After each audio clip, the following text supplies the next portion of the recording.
Hello, friends. I am Gail Mungo Ilithinio. Welcome to Petrolith, and Lillenholde onto your horses.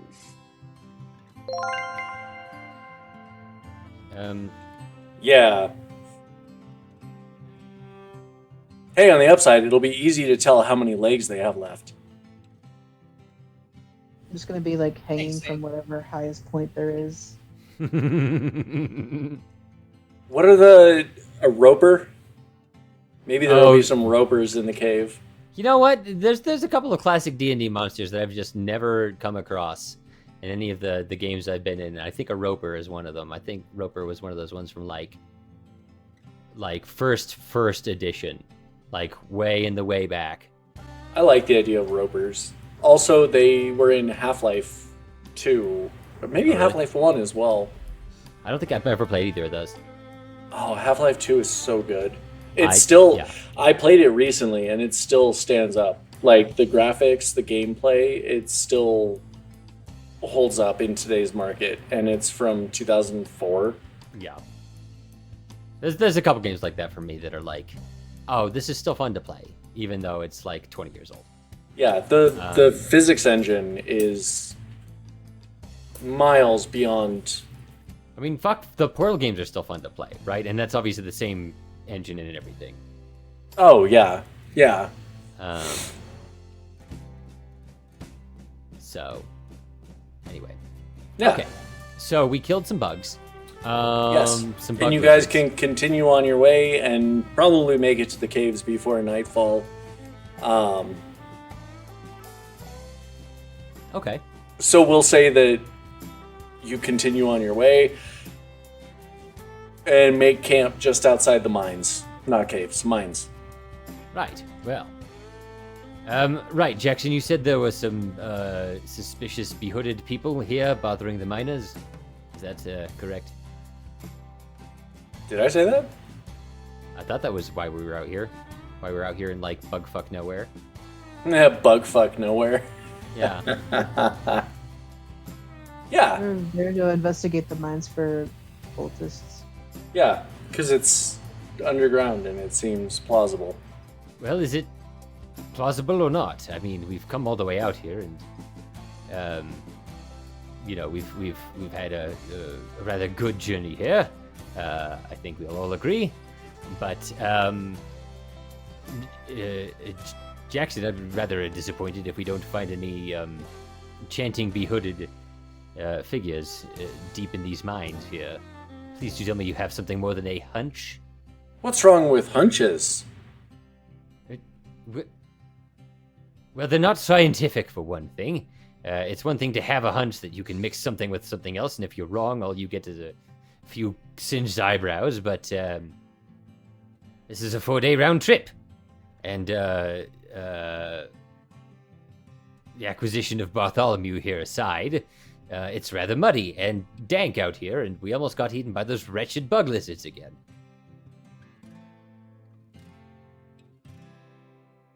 Are there a bunch of godbotherers in this fucking mine or what? Yes.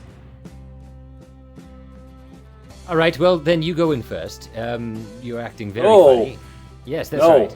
Yes. He's not acting suspicious. I just don't remember exactly what I said. Well, the disembodied voice is acting suspicious then, and now I'm concerned.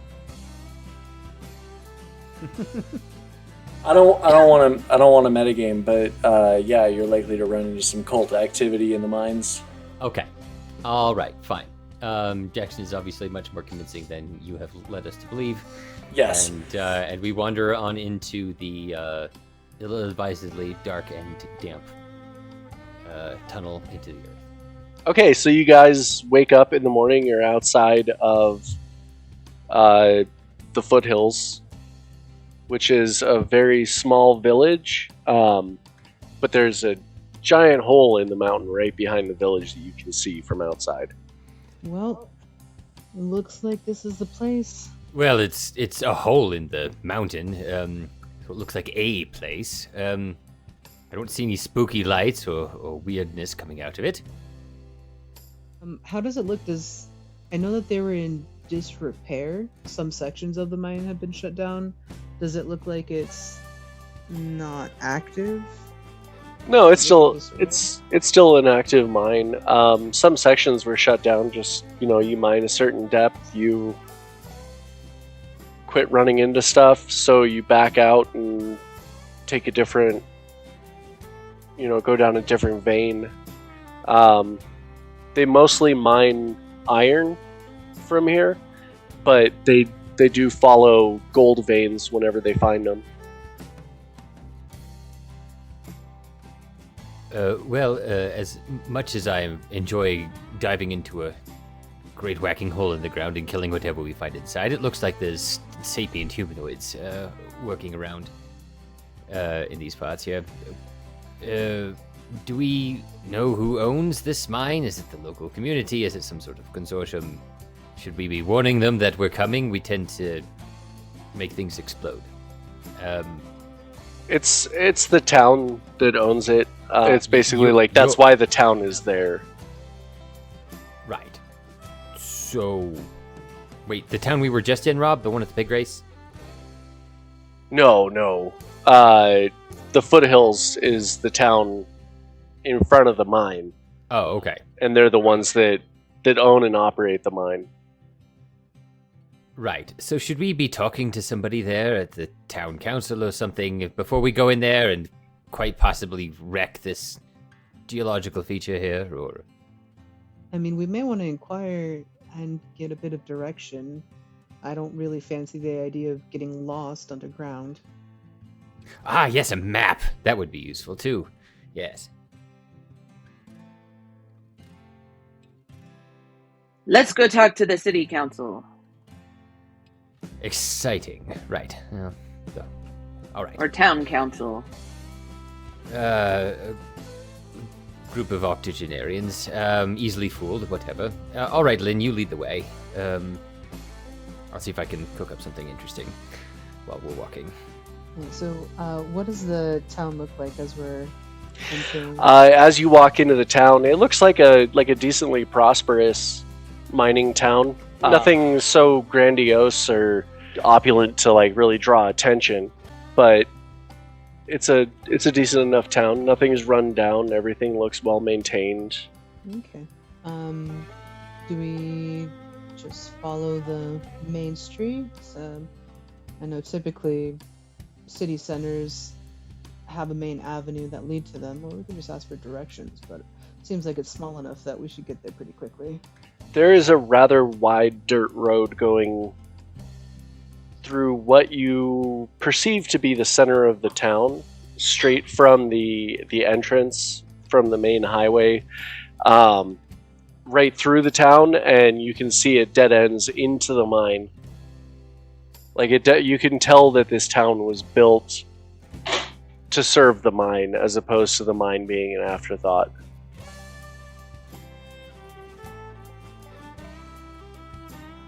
Okay. Well, let's go ahead and follow the road onto the end to the mine, and we can just start there, and if there's any permit that we need to collect or something, we can see if that's necessary, or if they'll allow us to venture in. There is a right in the center of the town, there is a house that looks like it stands out more than the rest of the houses in the area, and there are flags flying out the front of it. And if you ask around a little bit, you'll find out that is the home of these Ambassador Yorman, who is the governor, the mayor of the foothills, and acts as the ambassador in the Iron Docks. So, Yarman? Ambassador Yorman. His first name is Elbricht. Alright, we enter into the building, and is there a front desk set up? Yes, there is, and there is a young dragonborn receptionist, I guess, sitting at the front desk, and he kind of perks up when you walk in. Yes, hello. Can I help you? Yes, we've been alerted that there may be some activity in the area, and we were hoping to inspect the mines to make sure there are no dubious dealings going on. We've got reason to believe that there may be something worth checking out in the mines that might lead us to catching up with some rascals in the area. Oh dear. Access to the mines is usually restricted to, mining business. But between you and me, it kind of makes sense that you guys are tracking something here, because we've been seeing some strangeness coming out of some areas of the mines, or at least seeming to originate there. Are you with the government? Are you town guard? What? Oh my, no. Absolutely not. No, we're a private adventuring group. We help those in need. But here under the guidance of Ambassador Stitch. Oh, Stitch of Fabric from Riverport. No, Riverfort. Yes. It is Riverfort. I was right. The same thing. One's on top of the land and the other one's underneath it. It's fine. Right? Okay, yeah. Well, if you're here at the behest of Stitch of Fabric, let me go and get Ambassador Yorman to talk to you. He'll want to speak with you about this. Much obliged. And he kind of runs off up the stairs, and you hear some talking going on in the background, or behind a closed door, and then the door opens again, and this elder dragonborn comes walking down the stairs. He's a brass dragonborn, and he looks very distinguished, very demure, and he looks very distinguished, very kind of intimidating, honestly, with just the grace and the class that he carries himself with. And he comes down the stairs and he walks straight up to you and reaches out, and before you can even react, he grabs your hand and shakes it and goes, welcome, it's good to meet you. I hear you came here to take a look at our mines. You were talking to Stitch of Fabric, is that correct? Yes, sir. And I return his handshake firmly and give a little bow.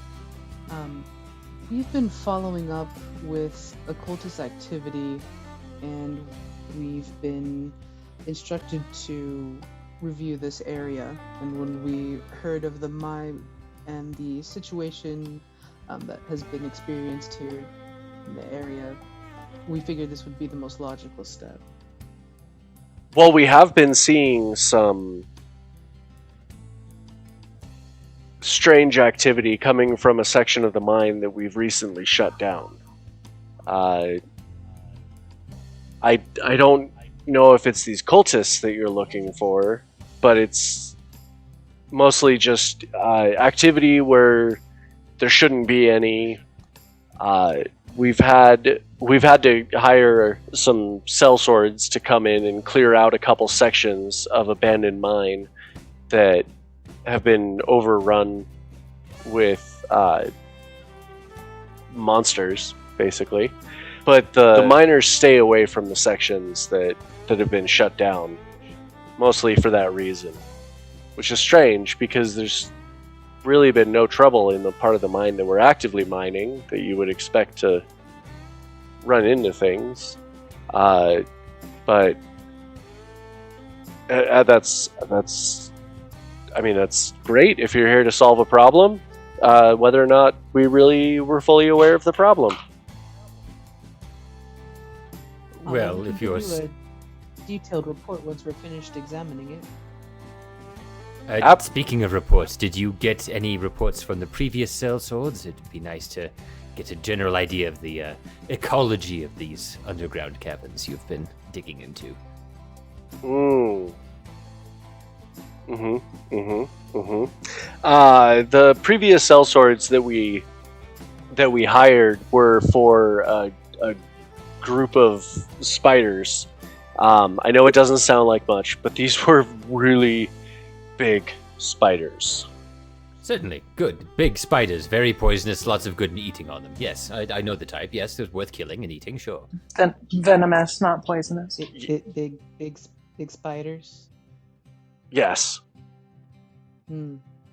There were a few other issues they ran into, which were not really expected since we were sending them in for the spiders. One of them, unfortunately, well, there's no nice way to say it. He tripped a trap and, well, he exploded. The spiders, have you learned to use explosives? Or was this something that one of your miners had set up, or? No, we don't. We don't typically use tripwires when we're using explosives. We typically use, the plunger. Yeah, yes, fuses and right. Though that's why it sounded a bit weird. I don't think the spiders are running.